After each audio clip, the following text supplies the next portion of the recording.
Hello, welcome back to the channel and happy 4th of July for those who celebrate. I'm Jane, I'm a naval historian, and like I promised last week, I am back to you guys here and started a short series on what ended up being the final major naval engagement of the Pacific War, and that is the Battle of Leyte Gulf.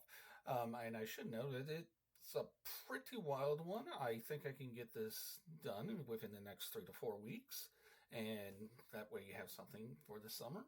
Of course, I do have a very good, highly recommended book, and especially become relevant. It's actually a very well acclaimed book, and one of the books that brought the late James Hornfisher to prominence amongst naval historians, both academically level and also amateur level, and that is The Last Stand of the Tin Can Sailors.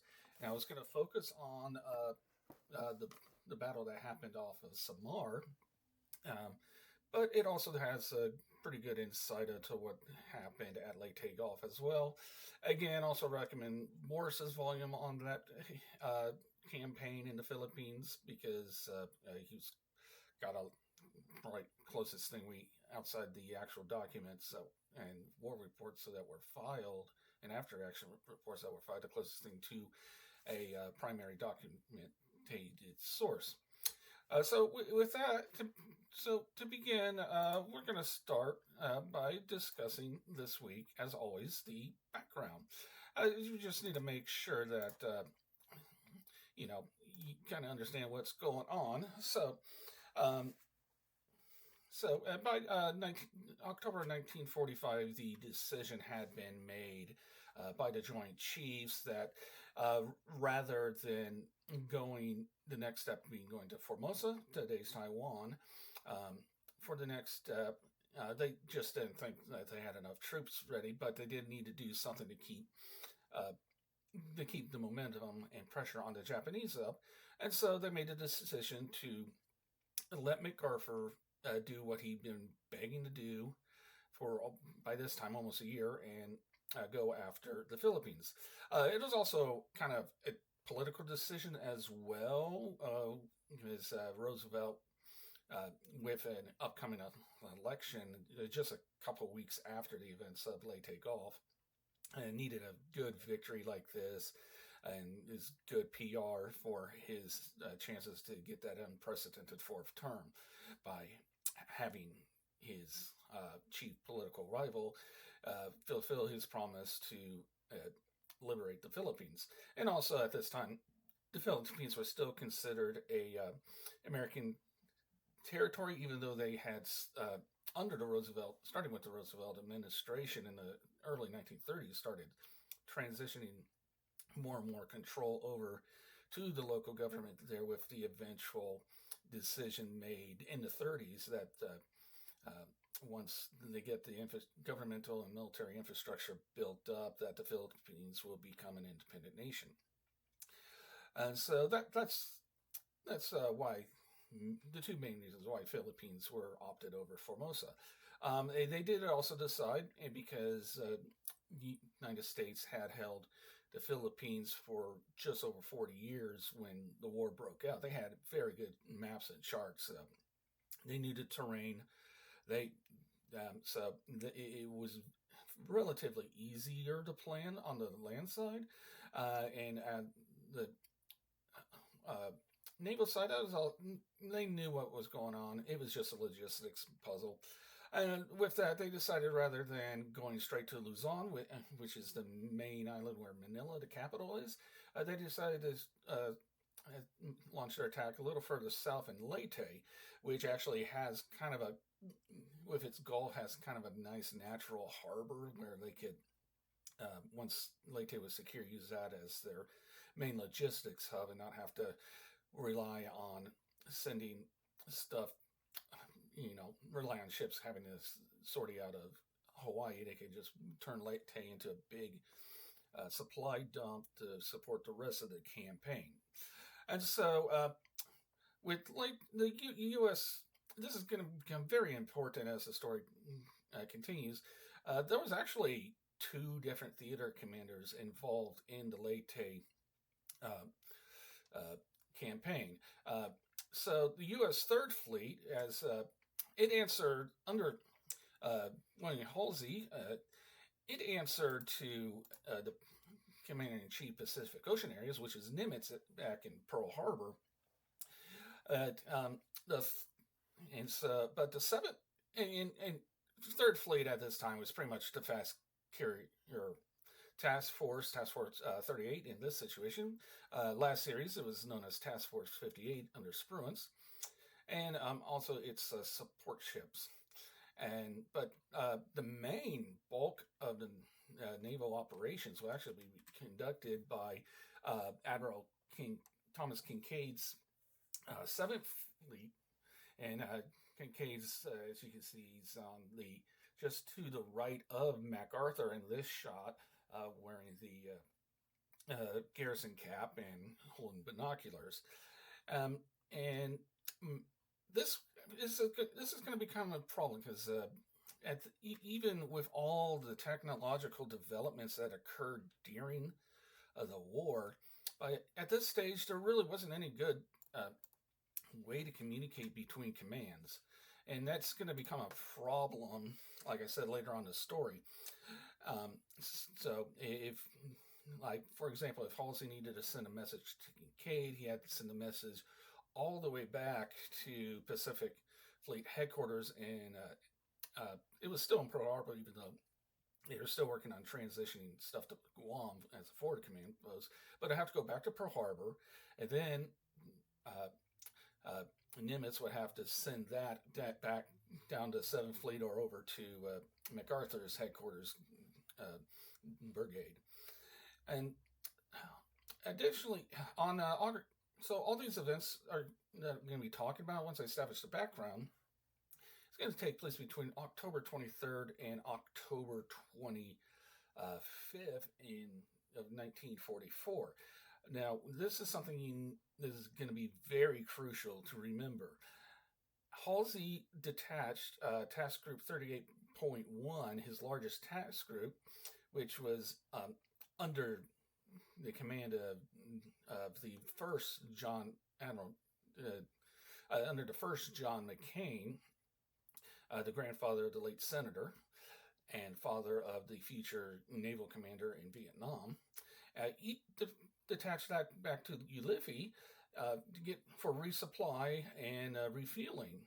So that was approximately a little over a third to maybe 40% of Task Force 38 was in Task Group 38.1. So that's also going to be very crucial to remember as the story goes. Now, like I mentioned with the series on the Marianas, by this stage in the war, it was becoming increasingly notable that and important that the Japanese try to sortie as many of their naval ships as possible to try and put up some sort of effort against the Americans, trying to slow down the war, try to build time for the folks in the main islands to build up their supplies and train folks for what they thought was going to be an eventual, inevitable invasion of the Japanese home islands. But at the same time, as I noted last month, the Japanese Naval Air Wing was pretty much decimated by this time. There's probably maybe about 150 carrier-based planes and flight crews that were available. So they decided they were going to still sortie and go after the Americans and try and break up the invasion force. So they came up with, as is between Midway and Marianas, especially Midway, very convoluted, complicated set-piece plan. So the main forces were not going to be the carriers, but rather their vaunted battle line. And so they were mainly split up into two battle groups. First would be the Southern Battle Group under the command of Shoji Nishimura, as shown here. So his plan the plan for him was to go and try and be the bottom part of a pincher move and come through the Saragao Strait and south of Leyte Gulf. The heavier hitters were with Admiral Takeo Kurita commanding the center force. And center force was unique in which it had the two largest battleships ever commissioned in it. Yamato and shown here, Mishugi. And so that was those. What the plan was is those two groups would meet at Leyte with Nishimura coming up from the Saragao Strait and Kurita coming through the San Bernardino Strait to pretty much cut off the Americans and kind of just force them against each other in a giant pincer move. Now, what about the carriers? Yes, well, they were under the command of Jisaburo Ozawa. And they were basically, they had about 125 of those carrier-capable aircraft, and they were mostly concentrated on a couple of carriers with very inexperienced pilots, and their whole point of existence was to serve as a decoy fleet and try and trick Halsey into taking the bait, which they already knew he would take the bait and would go move his third fleet up against this, as Halsey's been. It's like throwing red meat, into a lion's den. He's going to go after it every single time. So that was their plan. So, with that, I don't even mention there was a couple of carriers that the Japanese had, and absolutely no aircraft on board because, like I said, they cut them off. Now, the United States Navy did know that at least center force was coming, as well as they knew, but Japanese could have been broken. And on the very, very early hours of October 23rd, this is I'm not going to get into the rest of the battle, but this is an important setup. Engagement is the Gato-class submarines Darter and Dace were on patrol in the Palawan Passage, like I said, earlier hours of October 23rd, and they spotted center force under Kurita sailing through. So they quickly radioed the reports and says it was undercover at night. And submarines are, with the nature of them being one painted black on the parts that's above the surface, and two very hard to see even by experience watchmen on board surface ships. Darter and launched a spread of torpedoes at the cruiser Otago, which happened to be the Kurita's flagship. And actually, that spread of torpedoes being launched, it hit so hard and so efficiently that Kurita basically was in the water within minutes and had to sail to another ship, and basically he was forced to transfer his flag, which he ended up being on, I believe it was Mishugi. And Dace also launched a spread of torpedoes, and that took out the heavy cruiser Maya. Takeo, another cruiser that was also damaged and was forced to return to Brunei with a couple of destroyers and to support. Now, Darter and Dace, being like sharks are drawn to a school of fish, or they shadowed Takeo the rest of the day, and into the 24th when Darter ran aground, and that ended up being kind of a bit of a circus and another story for another day of getting Darter's crew onto Dace and another supporting submarine, and then trying to just destroy that sub, which was comically ineffective. So they did eventually get the wreck cleared out there in, I believe, the later 40s or in the 50s. But um, pretty much uh, cat the cat was out of the bag. The Americans knew that at least Center Force was coming way. They had an idea that the Southern Force was coming, as well as the decoy Northern Force, and this is all before sunrise on October the 23rd.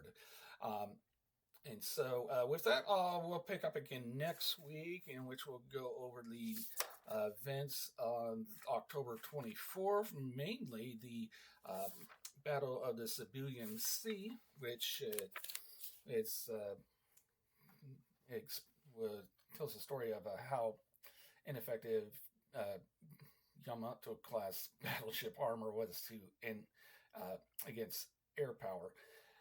So until then, if you like this, please hit the like button. If you haven't subscribed already, please do that. If you want to share this with someone you think is interested, please do that as well.